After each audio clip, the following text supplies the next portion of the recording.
Perkenalkan nama saya Sevania Junias dari kelas 6 PIJA dengan NIM 2223021274. Jadi pada kesempatan ini saya akan menjelaskan tentang bagaimana cara menghitung perhitungan untuk simpang apil. Sebelumnya di sini untuk pendahuluan sedikit, apil itu adalah untuk mengatur lalu lintas simpang dengan cara meminimalkan konflik, baik konflik primer maupun konflik sekunder, dengan memisahkan waktu berjalannya arus. Jadi di sini tujuan apil untuk mempertahankan kapasitas persimpangan pada jam puncak dan mengurangi kecelakaan akibat tabrakan antar kendaraan dari arah yang berlawanan. Kemudian di sini karena tujuannya untuk mempertahankan kapasitas pada jam puncak, jadi untuk survei kali ini kami mengambil jam puncak yang dimana surveinya itu dilakukan di sekitar Polda NTT, itu ada di perempatan di Polda, itu ada arah dari Polda ke arah Kuanino, kemudian ada arah Kuanino, ada arah dari Santo Yosep, dari Gereja Santo Yosep, dan juga dari arah Mapoli. Kemudian data yang kita dapatkan sudah saya rangkum ke dalam tabel-tabel, yang dimana di sini kita lakukan pengamatan selama 3 jam, dengan periode pengamatannya itu selama 10 menit, selama 5 menit, periode pengamatan selama 5 menit, selama 3 jam. Kami melakukan pengamatan dari jam 4:15 sampai 7:15. Yang dimana setelah kita melakukan perhitungan didapatkan jam puncaknya itu adalah pada jam puncak ketiga, pada jam ketiga yaitu dari pukul 6:15 sampai 7:15. Sehingga dari jam puncak tersebut kami buatkan ke dalam tabel dengan golongan kendaraan yang awalnya dari golongan 1 sampai golongan 8, kami buat lagi pergolongan menjadi kendaraan ringan, kendaraan berat, dan sepeda motor. Kemudian kita akan menghitung waktu merah semua dengan tabel sebagai berikut. Di sini tabel kita sesuaikan dengan dari pedoman pada gambar 56. Di sini tentang titik konflik kritis dan jarak untuk keberangkatan dan kedatangan. Dari gambar tersebut kita mencari waktu siklus dan waktu hijau. Sebelumnya untuk waktu merah semua, untuk dari arah Polda itu 17 detik, untuk Mapoli 15 detik, untuk Wanino 21 detik, dan dari Santo Yosep 13 detik. Hingga kita jumlahkan semuanya, dapatkan waktu merah semua untuk simpang apil itu 67 detik, untuk waktu kuningnya 12 detik didapatkan dari 3 detik per arah, sehingga 3 kali 4, 12 detik. Untuk waktu hijaunya itu ditambah dari waktu merah semua ditambah waktu kuning, sehingga didapatkan waktu hijau semuanya itu adalah 79 detik. Kemudian kita akan menghitung tundaan. Di sini data yang kita butuhkan itu adalah data kendaraan ringan, kendaraan berat, dan sepeda motor. Di sini ada nilai faktornya. Untuk terlindung itu adalah 1 untuk kendaraan ringan, 1,3 untuk kendaraan berat, dan 0,15 untuk sepeda motor. Di sini satuannya itu adalah kendaraan per jam. Kendaraan per jam itu adalah untuk data yang kita ambil di lapangan. Sehingga di sini datanya sudah saya masukkan per arahnya. Untuk misalnya ini Polda itu ditotalkan dari arah kiri, lurus, dan arah kanan. Setelah data dimasukkan, didapatkan total arus kendaraan bermotornya. Untuk satuan kendaraan per jamnya, untuk arah Polda itu adalah 1919 kendaraan per jam, sedangkan untuk yang terlindungnya itu adalah 620 SKR per jam atau SMP per jam. Dan kemudian untuk Mapoli 1040 kendaraan per jam atau 317 SMP per jam. Untuk Wanino 1614 kendaraan per jam dan 534 SMP per jam. Sedangkan untuk dari arah Santo Yosep itu adalah 600 kendaraan per jam dan untuk terlindungnya 184 SMP per jam. Di sini kita juga mendapatkan nilai RBKI, rasio belok kiri. Di sini untuk perhitungannya, untuk arah BKI dibagikan dengan total dari terlindung arah tersebut. Didapatkan rasio belok kirinya 0,24 dan rasio belok kanannya itu adalah 0,05. Kemudian di sini ada hasil rekapnya. Untuk Q-nya tadi kita mengambil yang satuannya itu adalah SKR per jam atau SMP per jam. Sehingga didapatkan untuk Q dari arah Polda itu 621 SKR per jam, Mapolda 317 SKR per jam, Kuanino 534 SKR per jam, dan Santo Yosep 184 SKR per jam. Untuk lebarnya, untuk arah Polda dan Kuanino itu lebar jalannya 15 meter, dan dari arah Mapoli Santo Yosep itu adalah 12 meter. Untuk lebar efektifnya itu adalah setengah dari lebar jalannya. Untuk S0-nya ini kita menggunakan rumus 600 dikali lebar efektif. Kemudian dari data tersebut kita akan langsung menghitung tundaannya. Yang pertama di sini kita mencari rasio kendaraan belok RBKI dan RBKA. Data ini sudah kita lakukan perhitungan sebelumnya. Kemudian di sini kita memasukkan lebar efektif dari masing-masing kode pendekat, dari masing-masing jalan pendekat. Di sini untuk arah Polda sampai arah Santo Yosep itu sudah kita taruh secara berurutan. Di sini untuk kode pendekatnya itu adalah P. Yang dimana P itu adalah tipe pendekat terlindung. Kemudian untuk arus jenuh dasarnya ini kita sudah lakukan perhitungan sebelumnya, yaitu S0 untuk arah Polda 4.500, untuk Mapolda 3.600, Kuanino 4.500, dan untuk Santo Yosep 3.600. FUK didapatkan dari jumlah penduduk kota tersebut, yang dimana untuk kota Kupang jumlah penduduknya untuk tahun 2024 yaitu 474.800 jiwa. Sehingga karena itu dari range 0,1 sampai 0,5 sehingga faktor penyesuaian ukuran kotanya itu adalah 0,83.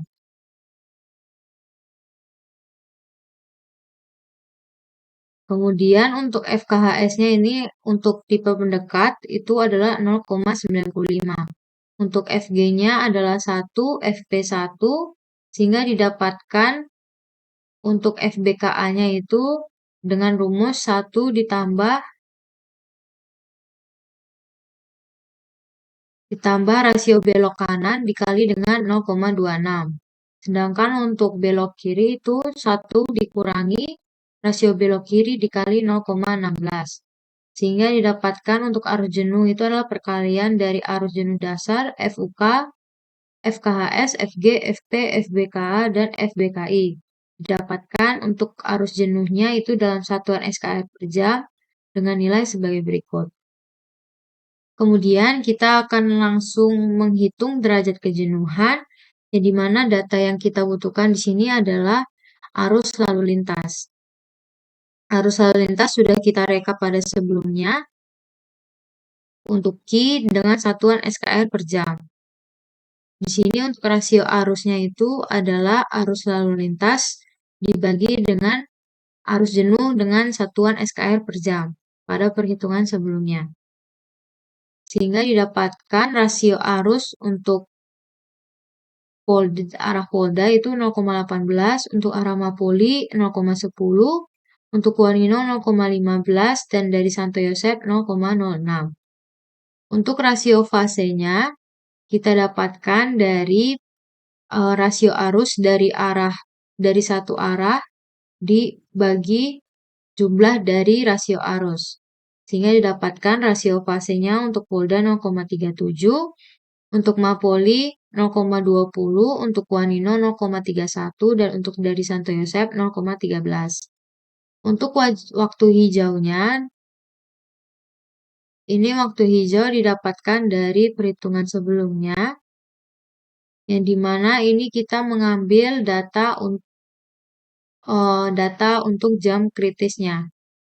Di sini didapatkan 60 dari rumus waktu siklus dikurangi waktu hijau semua dikali data rasio arus dibagi dengan 0,49. 0,49 ini adalah total dari rasio arus. Sehingga didapatkan nilainya itu adalah 60. Hal yang sama dilakukan oleh semua arah. Kita mengambil nilai terbesar atau nilai kritisnya itu adalah 60 detik. Sehingga di sini waktu hijaunya kita samakan menjadi 60 detik. Kemudian kita akan menghitung kapasitas. Di sini kapasitasnya kita hitung dengan rumusnya itu adalah arus jenuh dikali waktu hijau dibagi dengan waktu siklus. Untuk waktu siklus sendiri, di sini perhitungannya itu adalah 1,5 dikali dengan waktu hijau semua, kemudian dibagi 1 dikurangi jumlah dari rasio arus. Sehingga didapatkan waktu siklusnya yaitu adalah 242 detik. Sehingga untuk kapasitas di sini kita memakai waktu siklus yaitu 242 detik. Kemudian untuk derajat kejenuhan kita dapatkan dari rumus arus lalu lintas dibagi dengan kapasitas. Sehingga derajat kejenuhan untuk arah Polda itu 0,73, untuk Mapoli 0,40, untuk Wanino 0,61, dan untuk arah Santo Yosep 0,26. Sehingga di sini kita akan masuk ke jumlah kendaraan antri. Untuk NQ1, jika derajat kejenuhan lebih dari 0,5, kita akan menggunakan rumus ini. Sedangkan untuk yang kurang dari 0,5, NQ1-nya sama dengan 0. Di sini untuk derajat kejenuhan kurang dari 0,5 itu ada 2, yaitu arah Mapuli dan arah Santo Yosep. Sehingga di sini untuk NQ1-nya kita langsung taruh NQ1 sama dengan 0. Sedangkan untuk arah Polda dan arah Kuanino kita menggunakan rumus 0,25 dikali C dikali dalam kurung DJ kurang 1 ditambah akar dari DJ kurang 1 pangkat 2 ditambah 8 kali DJ kurang 0,5 dibagi waktu siklus. Sehingga di sini didapatkan untuk NQ1-nya untuk arah Polda yaitu 0,82 dan untuk arah Kuanino 0,29. Untuk NQ2 juga kita menggunakan rumus di sini untuk NQ2 waktu siklus dikali 1 kurang RH per 1 kurang RH dikali derajat kejenuhan dikali Q per 3600. Sehingga didapatkan untuk NQ2 dari arah Polda itu adalah 38 SKR, arah Mapuli 18, arah Kuanino 32, dan arah Santo Yosep itu adalah 10. Untuk NQ-nya kita lakukan penjumlahan dari NQ1 ditambah NQ2 sehingga nilainya sebagai berikut. Kemudian untuk NQ max-nya kita dapatkan dari kita menggunakan tabel. Berdasarkan tabel berikut kita akan menggunakan datanya itu ada NQ dan POL dalam persen. Dari gambar tabel tersebut tentang jumlah antrian maksimum akibat overloading. Di sini yang pertama kita akan mencari untuk arah Polda. Arah Polda di sini NQ-nya itu adalah 39. Sehingga kita arahkan, kita tarik garis ke 39. Untuk POL-nya ini adalah 5%. Kenapa 5%? Karena di sini untuk analisis operasional. Sehingga nilai POL-nya itu adalah 5%. Kita suntikannya itu adalah 5%. Didapatkan untuk NQ39 itu NQ max-nya adalah 55. Untuk NQ-nya 18, di sini NQ max-nya itu adalah 27.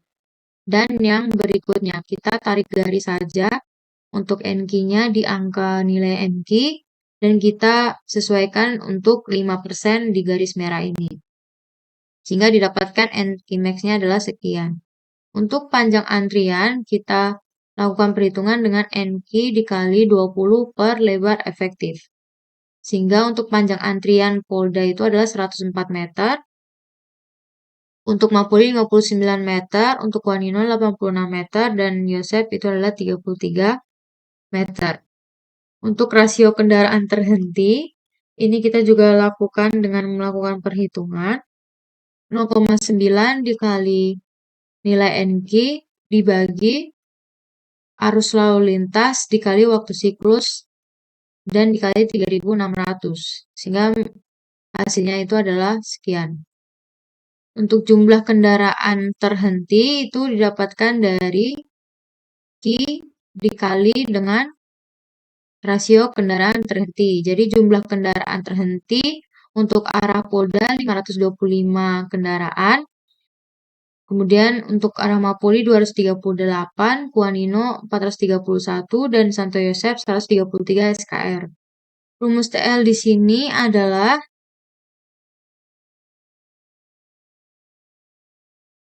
waktu siklus dikali 0,5 dikali 1 kurang waktu hijau dari arah Polda dibagi waktu siklus pangkat 2 dibagi 1 kurang waktu hijau dibagi waktu siklus dikali derajat kejenuhan dari arah Polda ditambah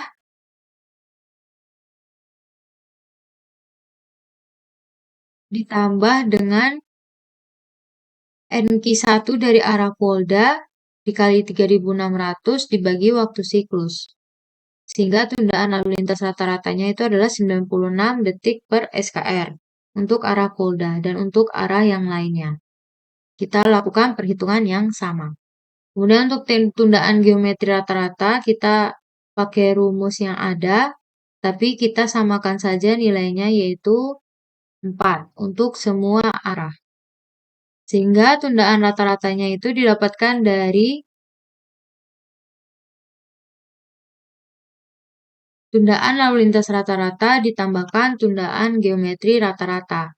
Didapatkan tundaan rata-ratanya untuk arah Polda itu adalah 100 detik per SKR. Untuk arah Mapolri 80 detik per SKR. Sedangkan untuk Wanino 89 detik per SKR. Dan untuk dari arah Santo Yosep 77 detik per SKR. Sehingga untuk rata-ratanya kita pakai rumus average. Didapatkan tundaan rata-rata untuk survei ini untuk dari simpang apir ini yaitu adalah 87 detik per SKR. Untuk tundaan totalnya kita pakai rumus tundaan rata-rata dikali dengan arus lalu lintasnya. Sehingga didapatkan nilainya sekian.